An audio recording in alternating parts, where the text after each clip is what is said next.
Hai, assalamualaikum warahmatullahi wabarakatuh. Selamat datang kembali di channelnya Pekerja Migran Indonesia. Kali ini kita akan membahas sebuah berita yang kemarin sempat geger di sosmed. Ya, karena berita ini dibarengi oleh berita atau curhatan dari bos, yang dimana ini mencurhatkan tentang si PRT asal Indonesia yang hamil berbarengan dengan ia. Bagaimana dengan ceritanya? Simak videonya sampai habis. Dan jangan lupa kawan-kawan, channel ini tidak membuli si mbaknya. Ini hanya dijadikan kita pelajaran. Bagaimana tentang hukumnya, bagaimana tentang undang-undangnya ya. Jadi intinya semuanya ini semoga bermanfaat buat kawan-kawan semuanya. Ini adalah ceritanya. Oke, panggil aja PRT asal Indonesia ini dengan sebutan Mbak A. Umur 42 tahun. Dan menurut laporan dari majikannya, si Mbak A ini di Indonesia memiliki 2 anak perempuan dan juga suami. Ya. Dan Mbak A ini bekerja di sini dengan majikannya, laki, perempuan, dan anak yang masih dalam kandungan sampai si majikan ini anaknya lahir. Ya. Dan si majikan ini kaget ya ketika si Mbak A ini menceritakan bahwa ia sedang hamil. Padahal posisinya majikannya juga hamil selama atau usia kandungannya selama 7-8 bulan. Karena si Mbak A udah mengaku bahwa ia hamil, langsung majikannya ini membawa ia untuk periksa benarkah ia hamil. Ketika diperiksa benar, mbaknya ini ternyata hamil selama 10 minggu. Dan ia sudah hamil besar, tapi ia mau menggugurkan atau abort kandungannya ini. Dan majikan ini juga menceritakan hal ini ke sebuah lembaga asosiasi berencana KB di Hong Kong. Dan asosiasi tersebut ini menyarankan si mbak ini tuh tidak melakukan yang namanya abort, karena ini tindakan ilegal, apalagi usia dari kandungan si mbak ini 10 minggu lebih. Jadi hal itulah yang tidak memperbolehkan. Kalau sampai mbaknya ini melakukan tindakan abort di negara ini sebagai tindakan ilegal dan bisa dijerat hukuman ya, membunuh, itu seperti itu. Nah, hal itulah yang membuat mbak ini oke lah, nggak masalah. Tetapi aku takut kalau sampai aku nanti melahirkan anak, kemudian anakku ini ditaruh di panti asuhan di sini, takutnya ia terlonta-lonta. Lebih baik ya aku gugurkan. Tapi si majikan ini nggak ada seperti itu. Jadi tenang aja kamu, jangan sampai kamu melanggar aturan aja, itu udah cukup. Nah, pas ketahuan hamil, si mbak ini bekerja di tempat majikan ini selama 15 bulan. Dan sebenarnya ia ini mau finish kontrak ya, karena finish kontraknya ini bulan Januari 2021, tepatnya 21. Jadi intinya hampir finish kontrak lah ya. Dan ia ketahuan hamil, dan ketika ia ketahuan hamil, dia itu pengen mengabort dan meminta pinjaman uang kepada si juragan ini untuk melakukan aborsi ya. Tapi majikannya ini tidak meminjamkan uang tersebut kepada si CC-nya ini ya.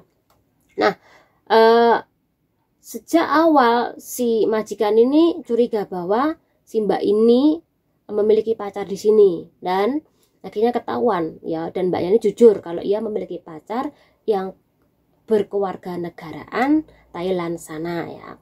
Apakah ia hamil dengan Mas Thai sana? Sekali lagi ini tidak bisa diperbuktikan ya, karena ini katanya majikan saja ya.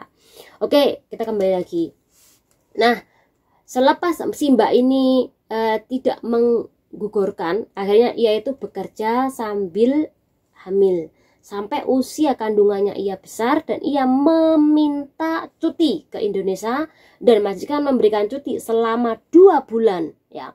Dan di cuti itulah Mbak ini juga membawa anaknya dia.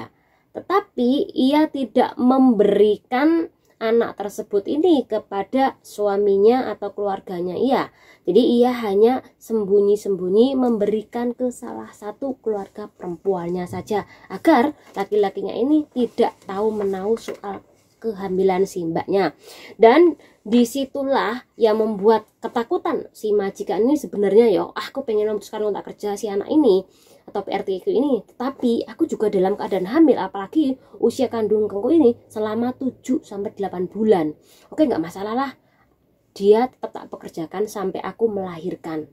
Apalagi di tengah-tengah perjalanan si mbaknya ini mengeluh mbak ya, mengeluh yang katanya saya tidak menginginkan bayi ini sejak awal. Ini yang pertama. Kemudian yang lebih kagetnya lagi, si mbak ini juga bilang, bukan ini yang saya inginkan. Saya tidak mau bertanggung jawab atas bayi ini dan saya tidak ingin melahirkan bayi ini sebenarnya. Kalaupun sampai tidak boleh digugurkan, baiklah aku akan melahirkan di sini. Dan dari situ majikan kaget.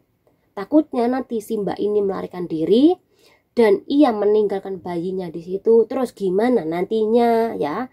Tapi mbak ini terus meyakinkan bahwa ia akan tetap bekerja di sini.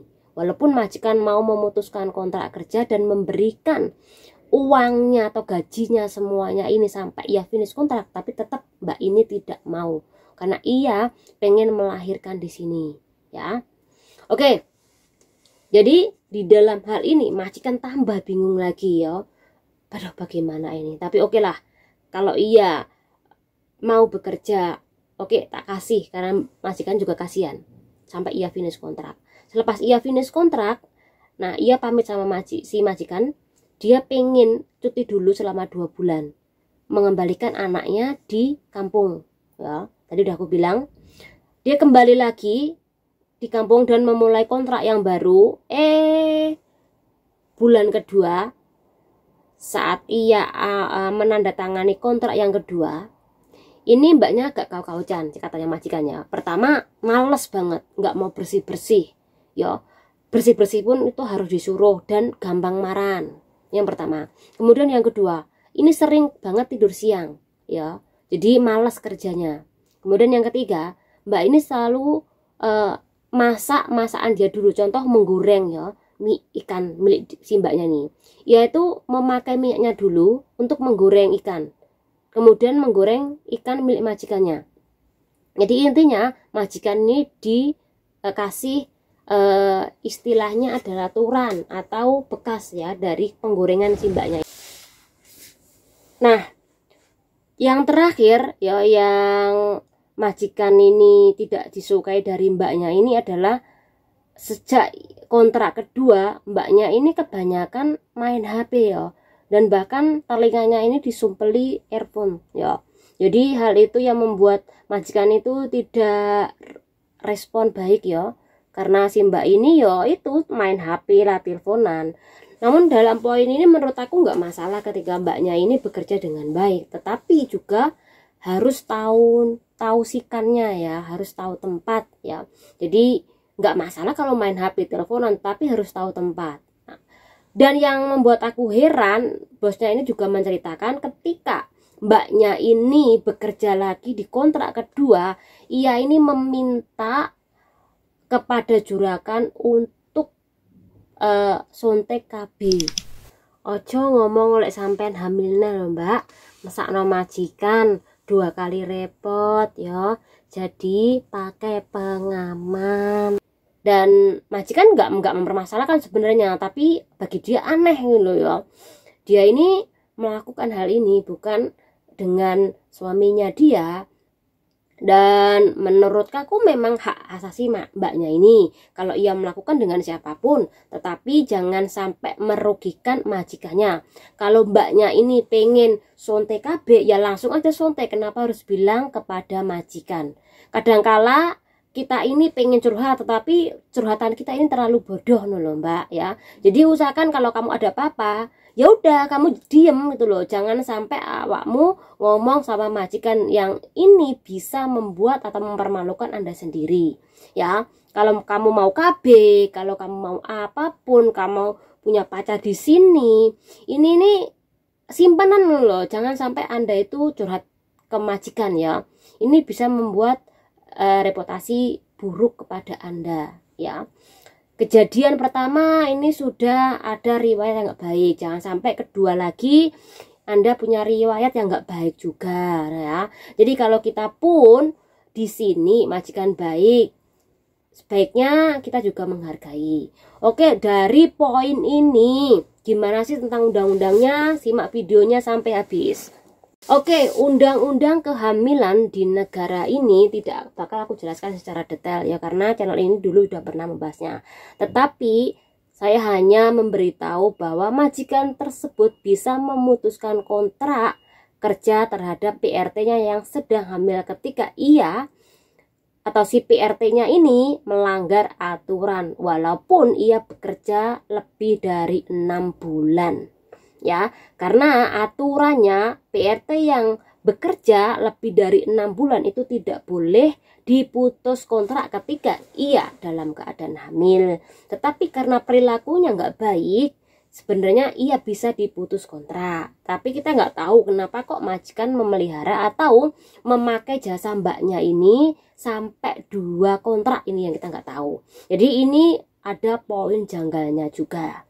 Kemudian yang kedua, tak sarankan mbak-mbak untuk memakai KB ataupun kondom ketika Anda berhubungan dengan orang atau laki-laki di sini ya. Karena ketika Anda nanti sampai kebrojolan, yang repot Anda sendiri ya. Banyak banget cerita dari kemarin ya. Jadi seharusnya ini bisa dijadikan pelajaran.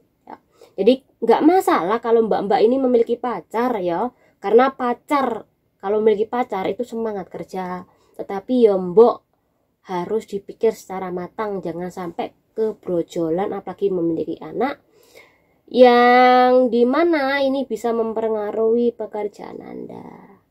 Nah intinya itu aja, semoga bermanfaat buat kawan-kawan semuanya. Channel ini undur diri. Wassalamualaikum warahmatullahi wabarakatuh.